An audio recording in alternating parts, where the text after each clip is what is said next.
recording, right? Okay. Hello, everybody. Hey.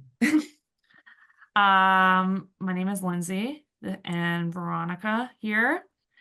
We're going to Hello, be hello. discussing what we call balanced bites, but we're going to talk specifically this episode about eating seasonally and why it is beneficial to you and why it's going to help you feel better, eat better, however you want to take this information. But please understand, guys, that this is not about like radical diets. This is not about like changing your entire lifestyle of eating. This is just to inform you of like things that you probably didn't know were already in your grocery store that are providing lots of nutrients, benefits, Mhm. other things to you. And basically, just keep an open mind when it comes to all the things that we talk about today. And if you have any questions, please keep them to the end as much as possible, because we have a lot of information for you guys today. So, And just disclaimer real fast. oh yes, you do the None disclaimer. of this is medical advice, like nothing. We're going to back everything up that we Yeah, say with science, yeah, and we encourage you to do your own research. Like absolutely. ask your doctor, get them on your healing team. If you make friends with your doctor, it's actually a lot easier to get healthy. Yeah. Yeah, anything that you learn from us, Veronica is obviously the graduated CMP, which stands for Certified Nutritional Practitioner. So Yep. if you graduate from my program, that's the title you receive. It is accredited. It is like backed. Like we Yep. are like when we You're graduate, certified. like we get certified and we get insurance that covers us. I'm here as a student, but I am closely graduating. So I'm just here to assist with Veronica and stuff like that. But we got one person who's graduated and one person who is learning it fresh and new. So opinions will change. But yes, please understand that nothing here is medical advice. Just follow what we say if you desire. And if you have any questions, either ask Veronica or your family doctor. Yep. Okay? Like I said, do your own research. Yeah, That's knowledge is power, guys. I You'd be agree. shocked at the things you can learn. And get away from Google. Don't go to Yeah, Google for your answers. Google is not your friend. Okay? Google is not your friend. There's actually, we should do a whole episode on just like resources for places to find actual information about your health, like PubMed. They're peer-reviewed journals. Some of them are pretty sciency, but they're really good information. Yeah. That's actually one of the things that we learn in school is to do our own research. Like one of our classes is dedicated to us learning our research. But let me dive into our slideshow and then we can get talking about all of this stuff. And yeah, can everybody see my screen? Yes. Perfect. That makes me happy. Okay, so yes, our segment is going to be the first Tuesday of every month. So please try to attend as much as possible if you can, as every month it will be a different topic, obviously. Um, And every episode, we're going to have a featured fruit and a featured vegetable. And that's going to be what the recipes that we share are based on. And we're going to have some nutritional information about those foods. So just kind of get you thinking about things you might not be eating yet. yeah. And then we'll obviously talk about the relevant topic of whatever the episode will be as well. So yes, this is just once again a little bit about us. Veronica, you can go ahead and say what you want to say. Sure. So, hi, everyone. I'm Veronica White. I'm a certified nutritional practitioner, though that is not my day job. It's what I would love to do with my life. I call myself a holistic nutritionist because it's all about whole breaths, whole foods, whole life, right? My passion for food and family is just everything. I'm Eastern European, so that's kind of at my core. And I'm writing a book on the holistic approach to stroke and brain injury recovery, so stay tuned for that. Yeah, I'm really excited to be helping Lyndsay out with this. Thank you. And yes, as you guys know me, I'm a student at IHN and I have 10 plus years experience in marketing and advertising. As much as I love doing it, I feel like the world has shifted me into a different direction when it comes to health and wellness. So that's why I decided to take this program with the complement of working in marketing and advertising still. Doesn't hurt. Doesn't hurt when you want to become a business owner. So yeah, so for me, I'm just learning as I go. I'm in my second year of schooling, but as time progresses, I will eventually be able to take on clients. So stay tuned for that when it comes to me. That'll be in the new year and the following year after that. So thanks. So let's dive right in. This one I'll cover a little bit and then you can talk. So what is eating seasonally? To get basic about it, it's about eating the food that is ripest, at its most organic, at its most fruitful, basically. But eating seasonally is more than just that. It's about promoting like local harvesting while eating healthy. We're talking like organic versus conventional foods.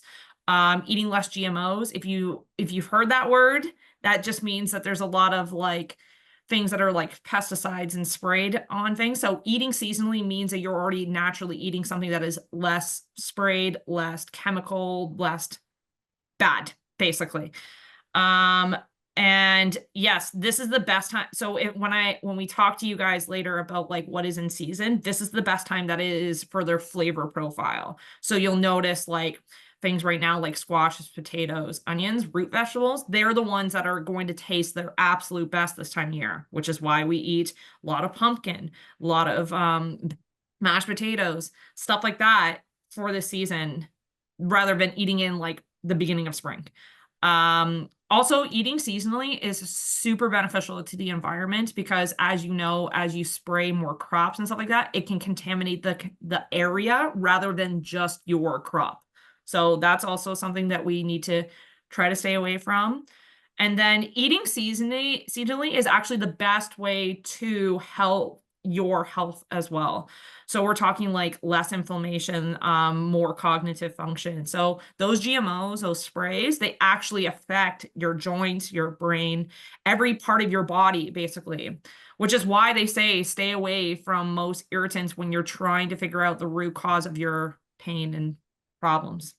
So but I want to highlight the fact that the best thing you can do for eating seasonally is to eat homegrown, which can easily be grown in your own backyard, on a balcony, if you live in an apartment building, in a community garden that you know that is local. Um, but at the very end of this, we're going to actually highlight about using your own fertilizer so that you actually can trust what the soil that it's growing into. And yeah, there'll be a lot more. But yeah, eating seasonally has a lot of health benefits, and we'll discuss what those things are later. Veronica. Right on. So, obviously, you can't eat seasonally all year round in Canada because we have a colder climate. So, gardening in the winter under feet of snow doesn't really work. However, you can do food preservation techniques to help extend the life of your foods and to have fresher food to eat throughout the colder season. People have done this since the beginning of humankind. We used to have root cellars in our houses, which were cooler rooms that would keep you could keep things like potatoes or squash in there almost infinitely. And it just like I said, extends the shelf life of your produce. So some different methods of preservation. You could do something like canning. I did this past week with tomatoes. It's basically preserving food in jars, and they last a really long time. You apply heat after you get them in the jar to seal the jar. You know, the little popping bubble on the top, that's what that's all about. If you form a proper seal, you can extend the shelf life for months and months. Blanching, you just kind of flash cook the food, and then you can preserve it and it'll cook faster in the future. It also preserves the nutrients if you do it at the peak of its nutritional profile. So like this time of year, like we were saying, foods are really chock full of nutrients. This is a great time to do this kind of preservation. Freezing, so you can basically just pop foods in the freezer. This works for liquids, it works for solids. Always make sure that you don't have air in the packaging between the wrapper and the food, because air causes issues. Fermenting is one of my favorites. So like pickling, making sauerkraut is just the best.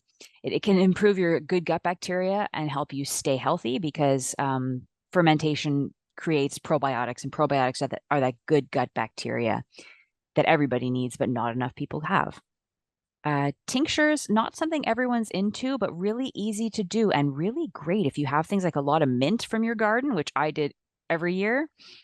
You just basically take the plant material, put it in a glass jar, and then put it in 40 proof alcohol. So I just use vodka.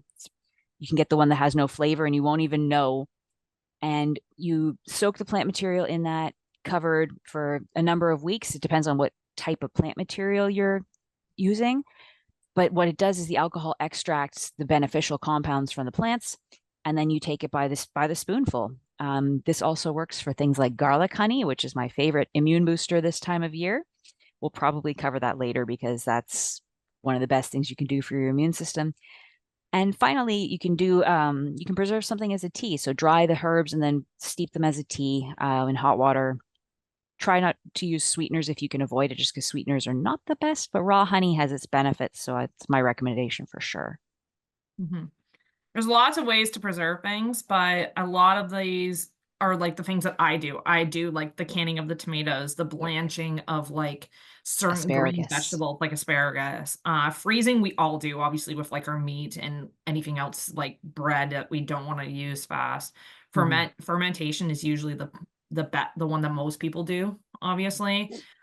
Tinctures are like the most like longest process, but the most rewarding They also process. last the longest. Yes, They can last correct. for years. Yeah, they could last up for years. And teas are actually the easiest way to give a solution fast acting, Yeah. basically, so that you just need to get the benefits like almost immediately. So, anywho, so rooting down for the season is kind of like, um, we say this like as a joke, but at the same time, it's not Not because right really. now is the time of root vegetables. They're at their peak right now, which is why a lot of people eat more carrots, potatoes, onions at this time of year. Most people find them to be quite grounding. So actually, in I believe it's Ayurveda, they believe that if you need that like warm comfort in your stomach, what do we tend to go to? Root vegetables, because they make us feel more home and like satisfied with our stomachs, basically. And they're obviously the most like you could my mother-in-law always says this and I always laugh at this. You can eat one baked potato, but you could eat like a whole plate of mashed potatoes. So how does that make any sense? I don't know, but it's obviously the one that makes us bring like feel joy. Like when we think of Thanksgiving dinner, we think of like the turkey, we think of the stuffing, we think of the potatoes, we think of like all those comfort foods, and they're obviously the ones that are most heaviest on our stomachs as well. But yes, these can really help with like hibernation and keeping like keeping warm in the cooler months. So that's why we eat more soups, more warm things, and we're not eating as many as like fruity salads and stuff like that because we're trying to stay warm. Um, Can I but yeah, go ahead. insert a point Yeah. about root vegetables? One interesting thing, if you know anything about energetics of food or Ayurveda, there's one type that is basically ruled by air and ether, so space. So it's very light, very kind of flighty, very shaky, uncertain. Root vegetables are great for that because they kind of anchor you in and they increase your stability, and it's just you can really change your entire state of being by changing the food you eat. Yeah, agreed. So basically, I know we all have our favorite root vegetables. We can talk about those at the very end, but think about like what is your favorite root vegetable and we'll cover that at the very end. Okay, guys? So now we're going to dive into what is in season right now, and we're highlighting two very specific foods that you probably don't think about very often, but the reason why we're talking about them today is because of all the health benefits and all the things that make it better this season. So, if you want, what do you want to cover? The vegetable or fruit? I'll do the vegetable because I love burdock, and I don't think anyone's heard of it. Okay, go ahead. So burdock root. Raise your hand if you've heard of this vegetable. I can't So see not everybody, but I everyone. saw Ivan's hand. Ivan, I'm not surprised, but not everyone. So burdock is a root, and it's actually very common. It, you know, those when you're down on in parks and by the lake, there's those little sticky burrs that stick on your clothing. Mhm. That's the burdock plant. The root of that plant is a very nutritious vegetable. It's actually native to Northern Asia and Europe, and it has really deep roots that are very long and they can vary in color. They kind of look like a carrot, but they're really twisty, so more like ginseng almost. It's been Mhm. used for centuries in holistic medicine, and it treats a bunch of different conditions, but it's also nutritionally a great source of calcium, magnesium, and potassium. Mhm. So, interesting fact, magnesium is a very grounding mineral because it's a relaxing mineral. So, it's just a really good source of the nutrients are also more highly absorbable when you get them from food as opposed to a supplement. So taking magnesium as a supplement or potassium as a supplement, you won't get nearly as much benefit as you would from eating it from something like burdock root or a banana. Yeah. So for the fruit that we're gonna cover this month is figs, but as a joke, it's really not actually a fruit. Figs are actually clusters of flowers that grow inside a pod, basically. So figs are an excellent source of fiber, antioxidants, and other important nutrients. So when you think of figs, you think of like sweet, juicy, plump, Fig Newtons basically. Yeah. So yeah, I was gonna say, how many people have eaten figs or eat figs? right here. Love People are them. questioning that. It's fine because they're actually, we'll discuss more about like the benefits of both of these, but basically they're a good source of copper, potassium, manganese, magnesium, and vitamin K. So same thing again, magnesium. You're going to find that a lot of the foods that we talk about have good sources of magnesium. And yes, as Veronica mentioned, they're way better to eat than to take as a supplemental form. I think Um, subconsciously the reason we focus on magnesium so much as nutritionists is because almost everyone's deficient in this yeah, mineral. a lot of us Everyone are. needs more, and you can get it better through your food than any supplement. So, For sure. And the most common places that you can find these foods, by the way, don't have to be like your typical grocery store. You can find them at Asian markets, like in nations. oh yeah, If that's you a great have like a resource. local Asian market around you, go and visit one sometime. You're gonna find a lot of different types of foods and drinks and stuff like that. It'll just open up your world of like what is traditional food to be eaten at this time of the year. Local farmers markets like the one in downtown Hamilton or the one that gets thrown on the weekend in like your parking lot of somewhere during the summer, stuff like that. But a lot of these things can also be grown yourself. I'm sure that's a topic we will discuss of like what is in your backyard because most of the flowers and plants that you grow in your backyard are actually medicinal purposes as Yep. well. Stay tuned in the early months of the new year because I am big into gardening, so it's going to be huge. For sure. So yes, right now, what's in season is keeping with our eating seasonally theme. We're gonna introduce more about like figs and burdock root. These foods are perfectly ripe and ready to eat now and full of nutrients. So it helps to keep your body move into the cooler months, by the way. So keep that in mind. Um, so yeah, figs. Let's talk more about figs. The scientific name for fig is, please don't butcher me on this, Ficus carica. Is that how you say it? Close. Ficus Close? carica. Ficus carica. Okay. Figs are a unique fruit resembling like a teardrop look. They're about the size of your thumb, filled with the hundred of tiny little seeds and edible purple and green peel. So the flesh of the fruit is pink and has a mild sweet taste. The figs, including their leaves, are packed with nutrients like the copper and the vitamins that we were talking about before. So Veronica, you covered this Yep. one. So there's a lot of nutrition packed into these little tiny things. One small fig, which is like we said, about the size of your thumb, only has 30 calories, but it has a gram of fiber. It's got 3% of your daily value of things like copper and vitamin B6, which is surprisingly high. When it comes to your daily values, like anything that gives you more than about 1 or 2% is pretty good. But you can see that it's a pretty even spread across the nutrients, which is nice because that it just provides more balance.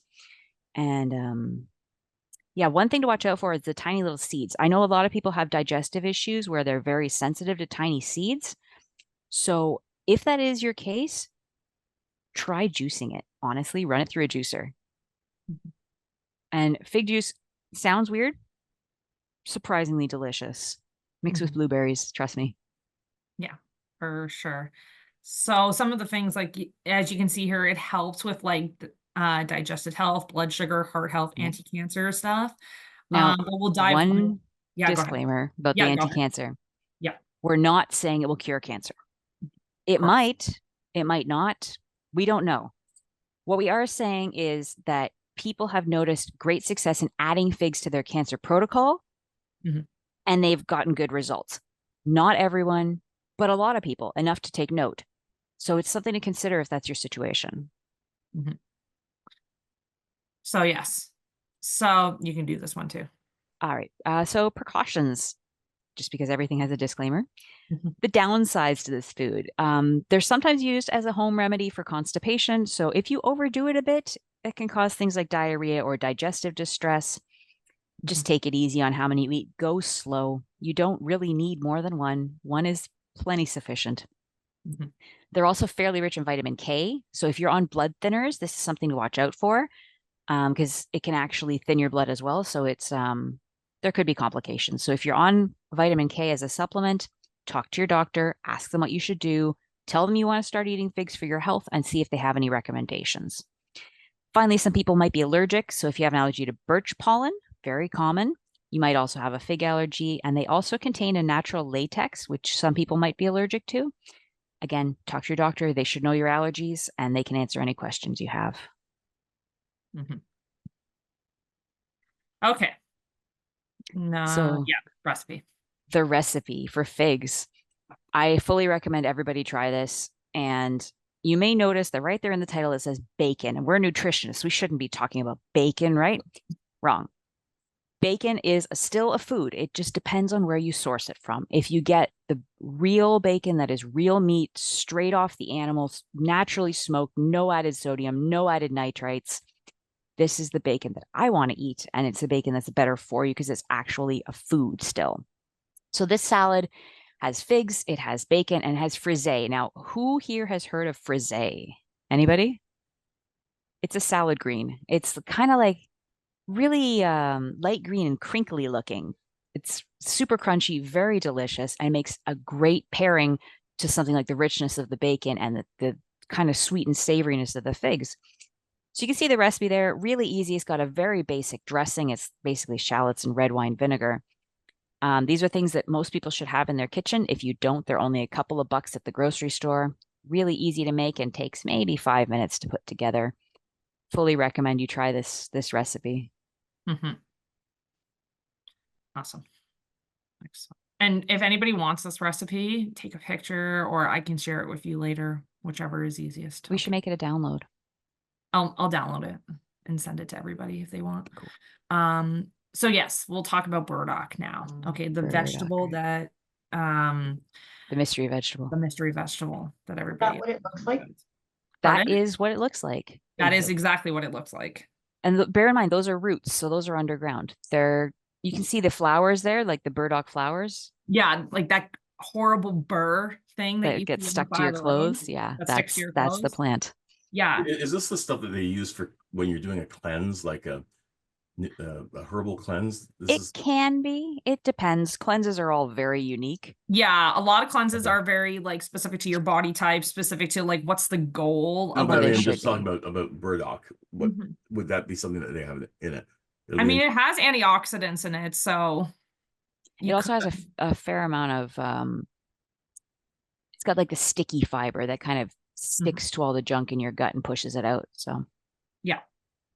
Yeah. So like I said, burdock, like most people don't realize, but it's a vegetable rich in antioxidants, and it's actually one of the most popular remedies for some skin conditions because like your epidermis, like your skin is your largest organ. People don't realize your skin's an organ, but you need to treat it as such and make sure you take care of it. So you can get burdock root as a tea, the root itself, you can get it as a powder or extract, and it's easy to incorporate into recipes because it doesn't have a whole lot of flavor.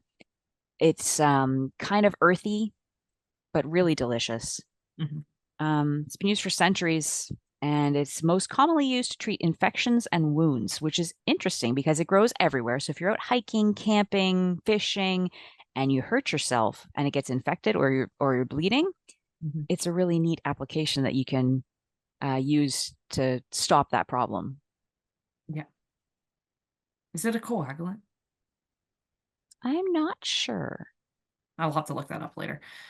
Yeah, so what you think of maybe a weed on the side of the road, maybe a beneficial food item in your A pantry lot of now. foods are And just so you know, you beneficial. can buy these at Asian food markets. I Yep, have seen them and they are probably one of the most popular items to buy. they're So, super tasty. Like just yeah, peel it like a carrot, roast it like a carrot, use it like a carrot.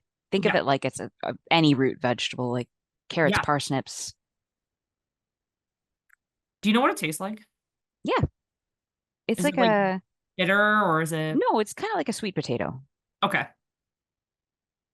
Yeah. So if you It's want something alternative to sweet potato, it's here you go. interesting though, because if you look at the color of the plant, it's like a brown, yellow, white. And Mhm. energetically, that's a very interesting combination because those are they're kind of with your lower chakras. So that's is root vegetables. That's why it's so grounding. Mhm. But they also are really good for things like your immune system, things like uh, like your intuition and your gut reaction to things. Yeah. Eating foods like that are orange and yellow and all that can help stimulate that ability. Yeah. Here's some of the health benefits of like eating burdock too, if you want to cover that one again, Veronica. Sure. Yeah. Lots of antioxidants, like I said, which is good. In case anyone is not familiar with antioxidants, they kind of reverse the oxidative process that our bodies go through just because of day-to-day life. So, pollution, poor diet, lack of sleep, stress, all these things cause oxidation in our bodies. Antioxidants kind of help remove that oxidation, scrapes the rust off, makes us healthier. Mhm. Burdock can also lower your blood sugar, which is interesting if you have diabetes. Now, like I said, get your doctor on your team and everything, but eating lower glycemic or lower sugar foods, really, really good to balance your blood sugar out. And so if you have something like diabetes, this food is a phenomenal one. Mhm. We mentioned it may inhibit some cancers, but again, that's completely individual based on the person and their DNA. Mhm. But it has been shown in studies, and I can send those your way if you have any questions, that it can actually help with cancer treatment when used in tandem with some other treatments. I just like the last point here. Yeah, interesting point. It may be as an aphrodisiac. So if you really just are having issues and you're just like, you know what, I want to have a night with my partner and really enjoy it, serve some burdock root with your dinner, have some burdock tea after dinner. You will be surprised at the results. I like that. Um, so yeah, once again, for precautions, there's limited to no research available on the pediatric use of burdock root, and its safety hasn't been studied in children. So because of this, you should never give your child burdock root unless under the supervision of your healthcare. If you're taking Child's basically someone under 12 or 13. So, Yeah. So if you're taking burdock supplements, take it in moderation. More research is needed to determine the safety of that supplement. But burdock is considered to be safe to eat, but you should only buy it from a reputable seller and should never collect it in the wild. The burdock root resembles the belladonna nightshade plant, which are highly toxic. They often grow together. So please don't risk going scavenging in your woods for some food tonight. Okay? and also it may be a contaminated area. And Yeah, there's some you have areas no where idea. foraging So is just illegal. So you really need to do your due yeah. diligence and make sure that you're following the rules. And like I said, the easiest place to find them is Asian food markets. So I've seen them like 1,000 times there. So Yep. awesome. You can I will cover. cover these. Yeah. So burdock is also a natural diuretic, and I'm not sure if everyone knows what that means, but it basically flushes out any additional water in your system. So if you're dehydrated, not a great choice for food. Also, probably don't use burdock if you're on other diuretics or water pills, as again, it can increase dehydration. Interesting, if you're allergic to chrysanthemums or daisies, you may be at an increased risk of having an allergic reaction. And so it's easier to just avoid it. And pregnant women or women trying to become pregnant shouldn't take burdock root or supplements. But if you're pregnant, that's a whole different bag altogether. And talk to your doctor about that because you need a specific setup for your plan. Mhm. Okay, here's our recipe for burdock.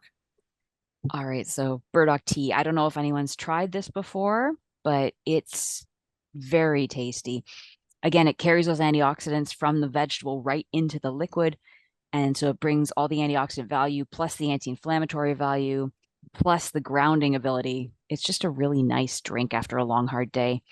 Super easy to make. Just clean up a couple of the roots. I use just a carrot peeler, just peel and then peel the peel off it.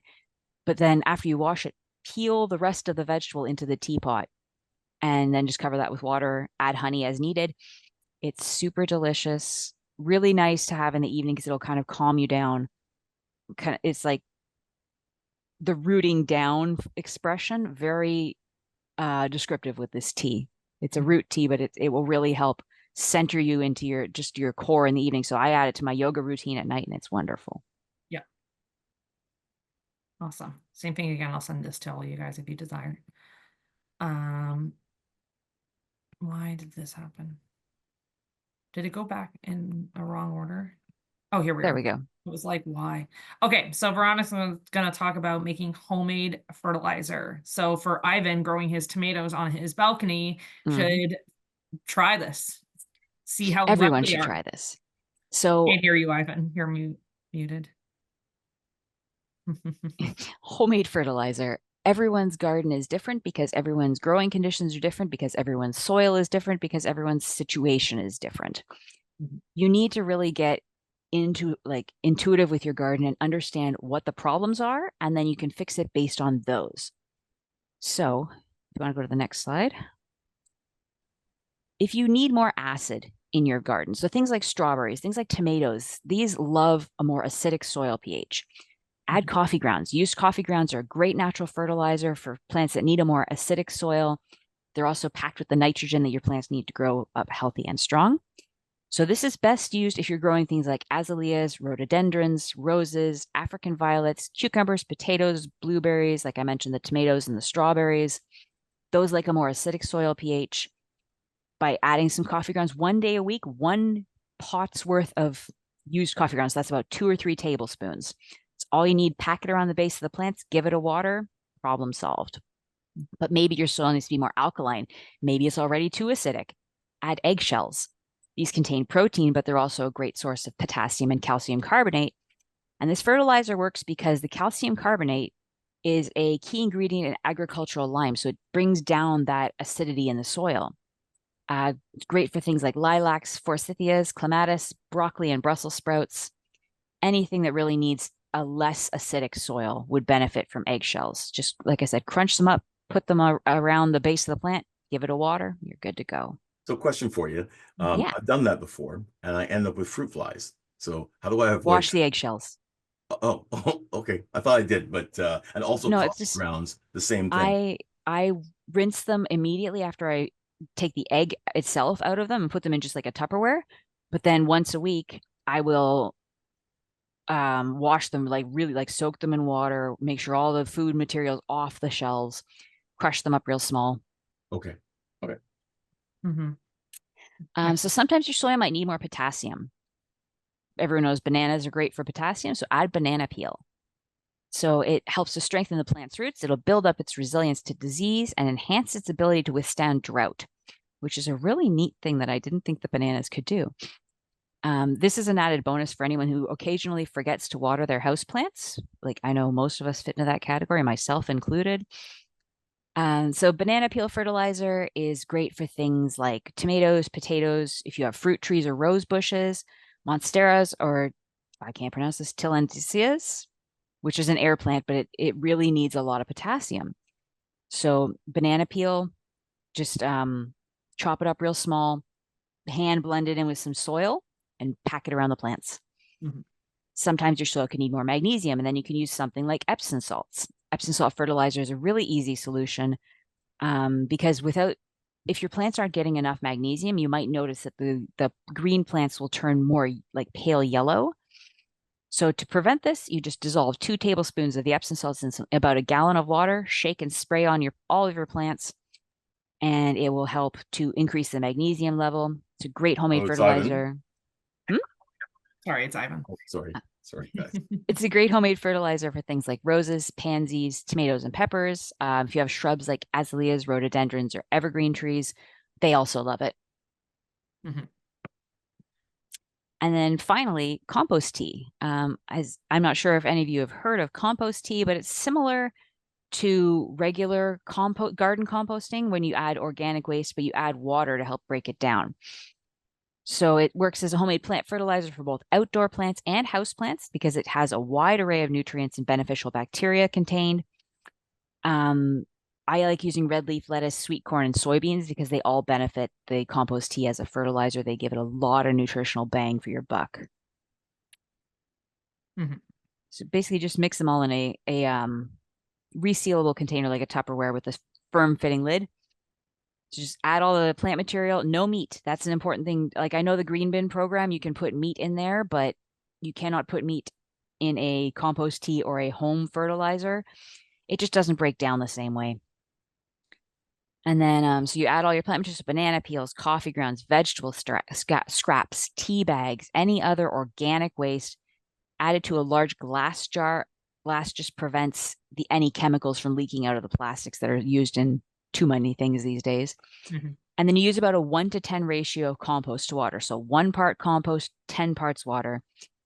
I like mixing in, I'll use fresh or even dried seaweed as an added nutritional bonus because that gives a lot of nutritional value to that compost. So store the bag standing upright in a bowl. This just kind of keeps it from spilling. It's really good. Seal and shake it once a day to agitate the tea and like mush it around with your hands to mix everything really well. After a week, you filter out the solids, dilute the remaining tea with the same 1-to-10 ratio as before, and then you spray it on all your soil in the morning or the evening.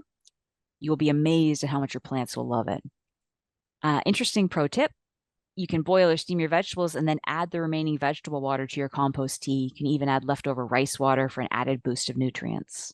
Mm-hmm. And for anybody asking why we're talking about fertilizer at this time of the year, root vegetables are being planted right now. Well, not only that, but this is the time when you need to regenerate your garden. So give back to the soil the nutrients it needs to grow you stuff next year. Yeah, so if you feel like you have a lot of compost right now, it's also a good time of the year right now to just dump it again so that you could start brand new and like get your like spring fertilizer ready.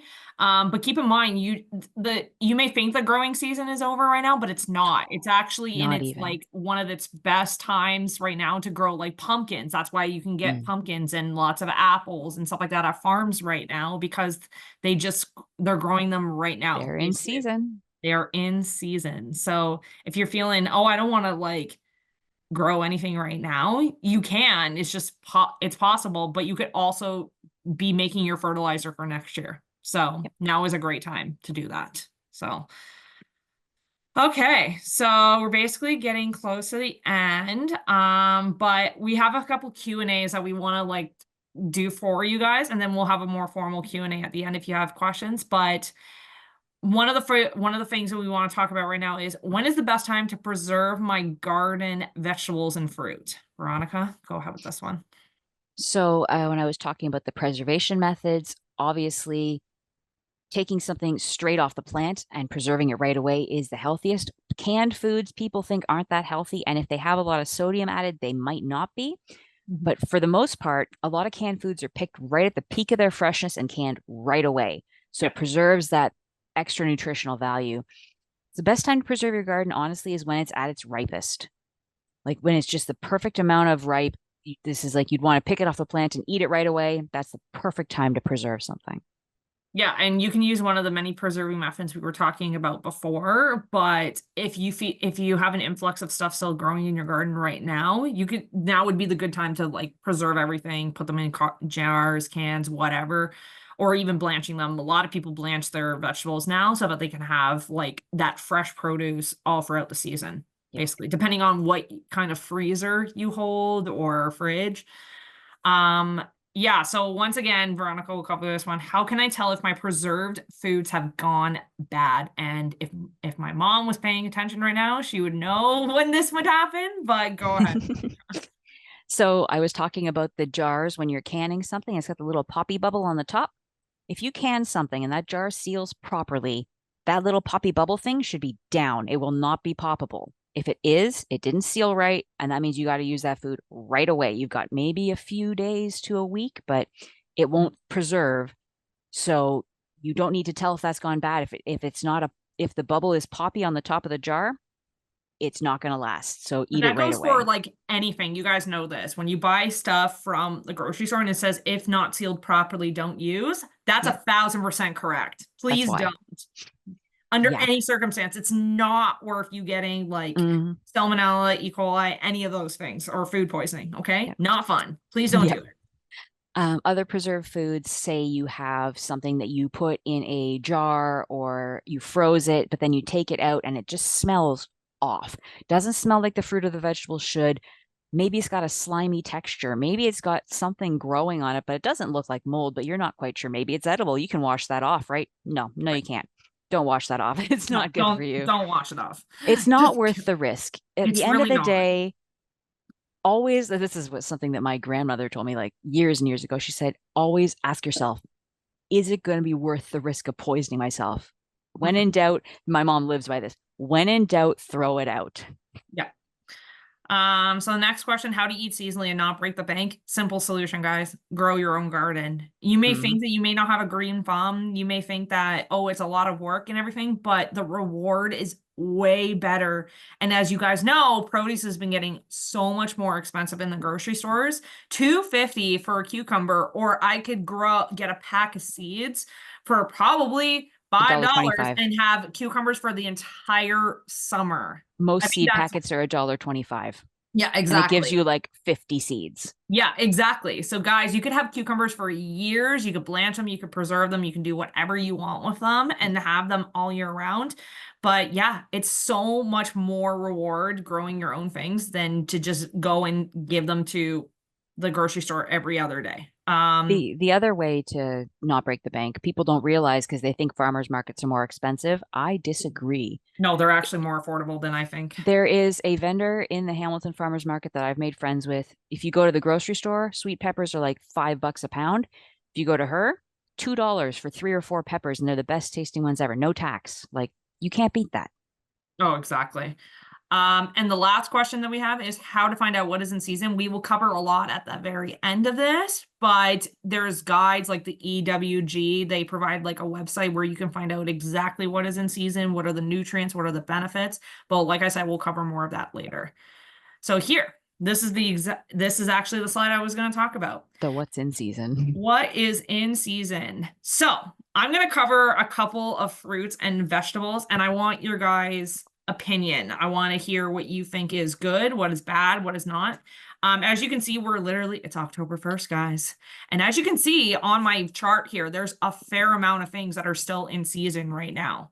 Okay, so don't be dismayed in the fact that just because it's colder out that things are not still in season. Okay, but we're gonna, and by the way, this is local to Ontario. So all these fruits and vegetables are Ontario-based growing, period. So, okay, I'm gonna say a fruit, and I want you guys to say, do you think it is good for you or bad for you?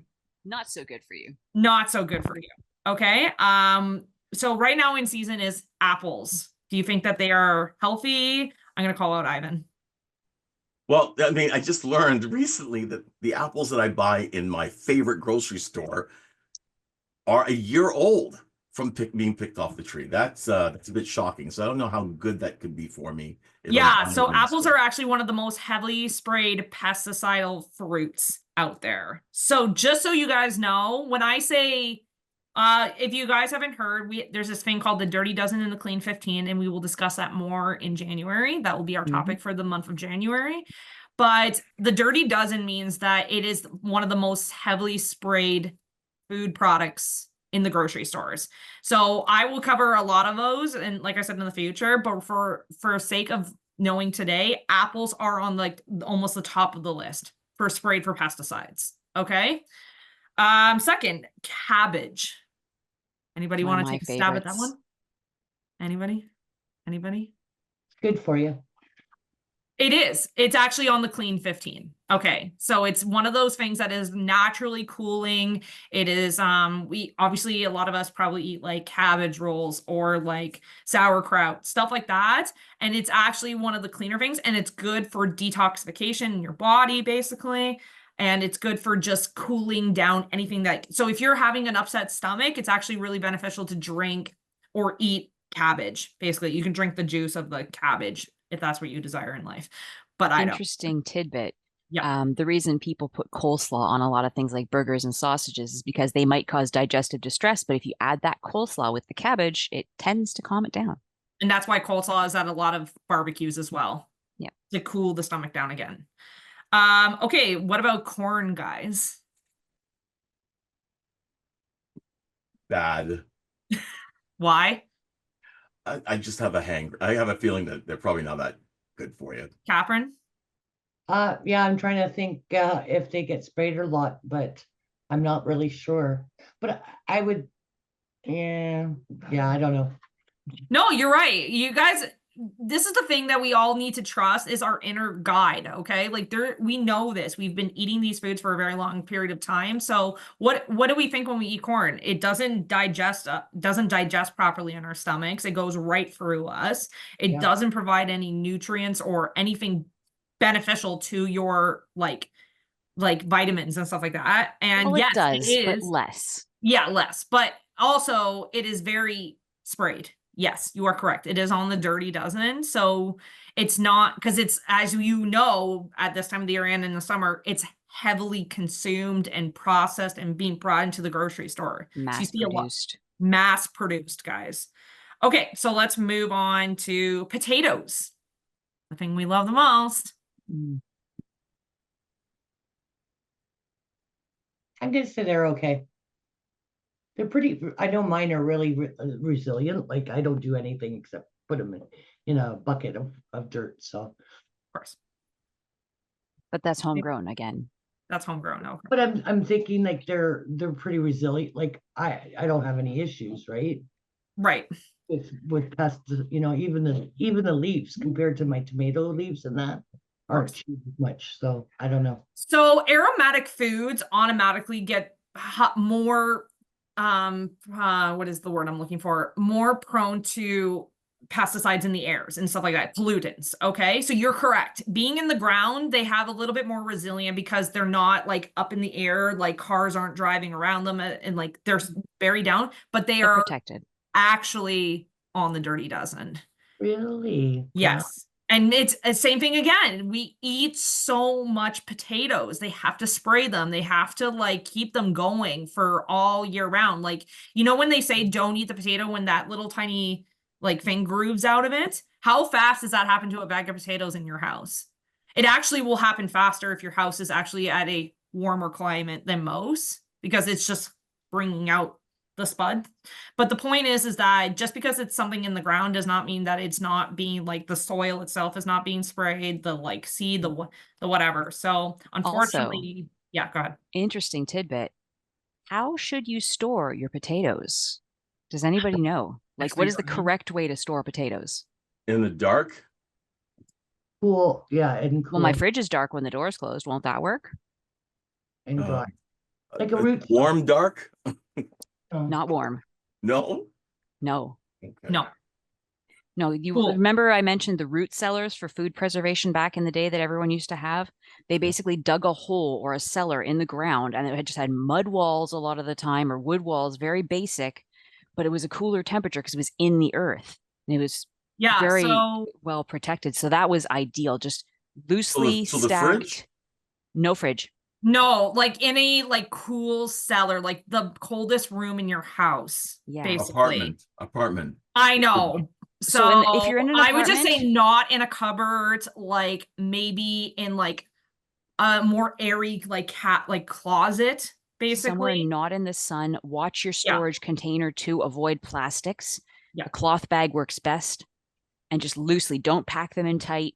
Yeah. But put them in a cloth bag, nice and loose, stash it in a darker corner.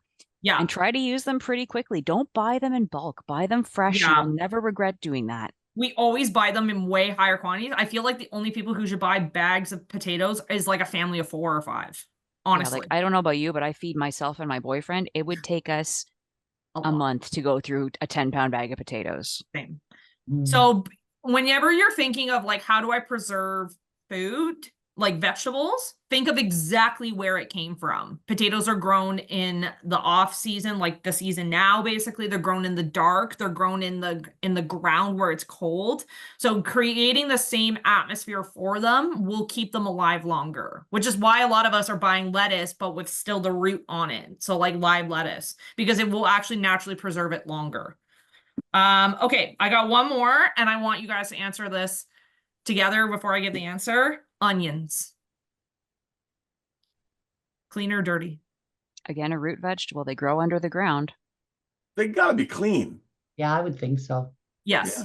Yeah, they are clean. So yes, I don't know about you guys, but for the good like 5 years at the beginning of my relationship with Phil, I didn't touch onions. Hated them. Would not go near them. Don't care. I use them now, but the point is that like onions are not as popular as you think they are. Actually, onions are naturally self-healing. So if you heard like an old wives' tale of like putting onions in a bag and sticking them on your feet when you're having a cold, they will naturally take the bacteria that is in your body from like the pores of your feet and like accept. That's why they say to do it when you're sick. I'm telling you right now, next time you are like deathly sick, put a bag of onions around your feet when you go to bed. I know it sounds crazy, but trust me when I say it works. Take a shower in the morning. How much time do we have left? 5 minutes, but this is the last slide. So okay. I'm actually going to end the presentation right here. So perfect. Because I was going to say, if we have time, I'd love to really quickly run over the recipe for the garlic honey. Because that's immune boosting and perfect to make this time of year because it takes about a month to ferment. But sure, but I want to see if anybody had any questions too. So go for it. I do have to go because I got a 10:30. But with these more unusual stuff, could we have pictures? Yeah, absolutely. Because I call some things just like what they look like dinosaur lettuce. I have no idea what it's called. Really. Yeah. Right. And my kids grow so many varieties. I don't know what they are. They're interesting though. So yeah, but I loved it. Thanks, ladies. No problem. Bye, Catherine. Thank you for coming. Does anybody have any questions about like the presentation today or anything? Kendall? No, I had no questions. I just thought it was really good. I just wanted to say you guys. Thank you. Was it very informative? Yeah, I learned a lot. Like I don't know enough. Like I work out and everything, but I eat as good as I can, but I don't know enough about food to like actually put it into my day-to-day, you know? So just so you guys know, my sister graduated from Carleton University last year with a sociology degree and a minor in mental health. Psychology. I don't remember anymore. I graduated with a psychology degree and then a minor in neuroscience and mental health. Yeah. So I tried to convince my sister to come on one of the calls. She turned me down. It's okay. I've accepted this. But she did a study on the effects of psilocybin in sports-related injuries and mental health, obviously. So we will at one point cover all the mushrooms of the world in a topic in the new year. Is that the new fungi kingdom is one of my favorite. Yeah, fungi. Yeah, fungi. Interesting realm to get into, that's for sure. I learned a lot. Yeah, but Kendall is 24 and probably eats way better than any other member of our family. So I wanted to make sure she had the seal of approval in all of this because she knows she eats very healthily and very. You know, some days I don't, but yes, I try to. Kendall, have you tried burdock root? I have never actually tried burdock root. I recommend everybody try it. It's delicious. Yeah. I did. Nice. How did you prepare it? I drank a lot in my teas. Okay, perfect. Boil it, and I also I just eat it sometimes. It's very hard. It's I delicious. chew it. Yeah, it's so good. It's so good. And I believe it's since I was a child, it's very famous in India. Mm-hmm. So it's been very, very common to drink in teas, specifically when you have fever, when you have bad throat. Doctor recommends that in India. So yeah, I mean, that's wild.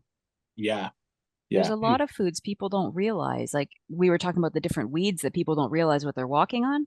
Yeah. Something like a dandelion. That we're going to talk about those in the spring. Dandelions are one of the most useful plants. Every part of the plant is useful and medicinal. Yeah. Like a lot of my classmates are like, who's got dandelions? And then we try to procure them. Leslie, are you there? Leslie. It's okay. So Leslie owns Duma Energy, and nice. We're gonna actually, Leslie, we're actually in January for the new year going to be covering a topic specifically called the Dirty Dozen and the Clean 15. We obviously touched about it a little bit today, but we're gonna get more in depth about like making more practical choices when it comes to shopping at the seasons. But Leslie's going to come on and talk about Duma Energy, which is a clean like energy drink.